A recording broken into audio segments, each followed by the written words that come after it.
it's just come to me that part of the, like, I've been meaning to do like a full-on reading for Mercury retrograde, and also to talk about it astrologically, but I now decided that Spirit wanted me to, like, the message was to do it this way, to do more little updates and to leave them as timeless updates, so that, because these energies do pop in when we're not in Mercury retrograde, and and then also they can come back in Mercury retrogrades, and sometimes they're a part of wider energies. Like, this is Mercury retrograde in Gemini, but you might see some of that same Mercury retrograde in Gemini energy when Mercury's retrograde in Sagittarius, because they're on the same axis. Or if it's another air sign, like our next Mercury retrograde, I believe, is going to be in Libra. So it's still air sign. So the word being brought to me is that this will be a tool, and that I'm going to do a lot of little updates to talk about the different energies. And I have my own absurd way of naming them, but I know y'all love that, so I'm going to keep going with it.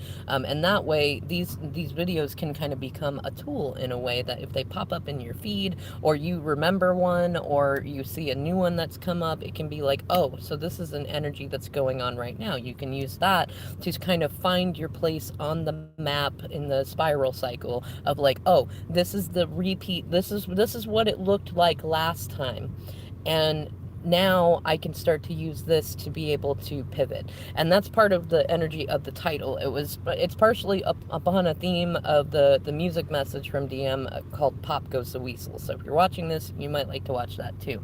But the energy right now is this energy of, so if you look up the song "Pop Goes the Weasel," it's basically about, it's like living paycheck to paycheck, and when you're actually less than your paycheck, when you've got to pawn things and sell things to be, oh wow, that was just a big download.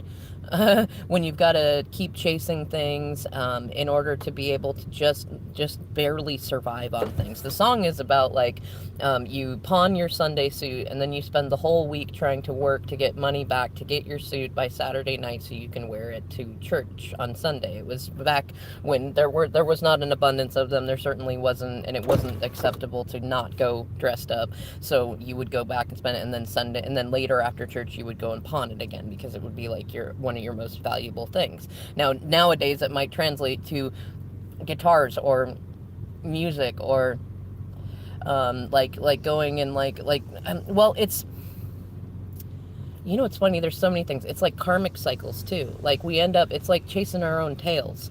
And the other energy is double dutch. And it's funny, I was thinking about it, if it's an equation, like, it's weird though, because it's missing something. It's like, if you have something minus Pop Goes the Weasel, that equals double dutch. And it's because double dutch is one of those, you've got two jump ropes going, and you've got to learn when to jump in and when to jump out without getting your feet tangled. And I think it's okay. So maybe this is the equation. Pop Goes the Weasel plus double dutch equals the songs that you sing when you do double dutch. Where there'll be a song in there that you sing, and you might even do Pop Goes the Weasel. Like, you're doing the steps, and you're like, okay, so you're seeing that timing of jumping in, and the songs, all right, you're good, they're going.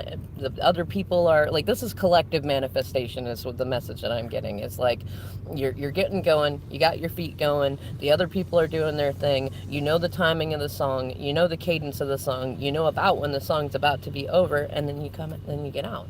And here's the thing is, like, when you get to that conscious level where you can see that stuff, then you can decide, do I want to jump back in and do the same song?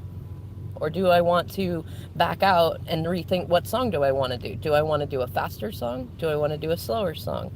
And the song in the middle, like the songs that you sing, then become that, I was just talking about with someone earlier, they become a positive feedback loop. And a positive feedback loop is not always, like, if you look up the meaning of it, it's a loop that keeps feeding itself. But that can happen to us. I'll do a divine nugget about it. That, like, these loops can happen to us, and they're not always positive, but they do feed each other, so they'd still be a positive feedback loop. So we're changing it to what you want is a benevolent feedback loop, which sometimes that can actually be feeding yourself, not negative messages, but like, for example, if you're feeling like people around you are being deceitful or picking on you, or not caring for you in a reciprocal way to how you would care for them, you might start changing it to, you know what, there are times when I don't want to care for other people, and I know it makes me feel shameful that I just don't feel like it sometimes, but I can give empathy in those situations when it's me, and like I don't really like, it's kind of that karmic learning, and there's like, you know what, I'm not fond of it when I'm really squishy and people want to take care of me,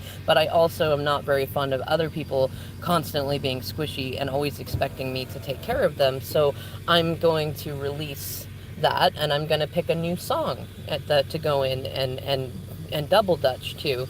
And that, it's like it removes the energy, like the energy of Pop Goes the Weasel is that you're always running round and round the mulberry bush, the monkey chased the weasel, right, until the weasel went pop. Like that's what a lot of us do. That's the positive feedback loop. And but double dutch is not necessarily like, it's like, if you think about doing double dutch, there's always a start and a stop. There's always a spooling and unspooling, a raveling and unraveling. Like there's, you know, there's clarity in it. And so Mercury and Gemini is bringing us that clarity. And also some of the energy, you know what, I'll save it for a different update, because I'm going to do many smaller updates so that these can be tools. But it feels like it's relevant to this one, though, is that Gemini is a sign that, and in the house of Gemini, the third house, it has to do with, one, the delicate balance between truth and lies, and then also like the clarity between truth and lies. And it's not like, I feel like there's a different word in there than it should be lies, but it's like, because it can be also like imagination could be considered a lie. Like you could, that's some of the shadow work to work out in order to be able to manifest.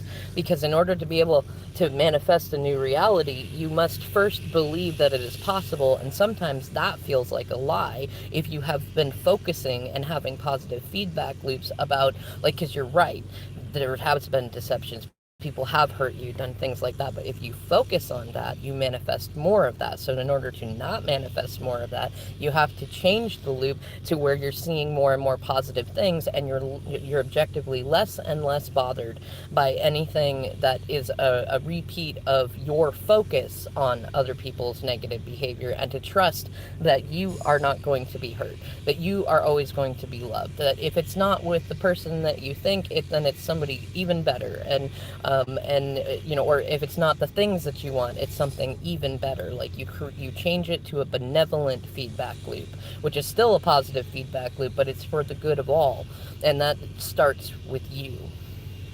I'm gonna leave this here. Thanks for watching. I'll catch you in the next video.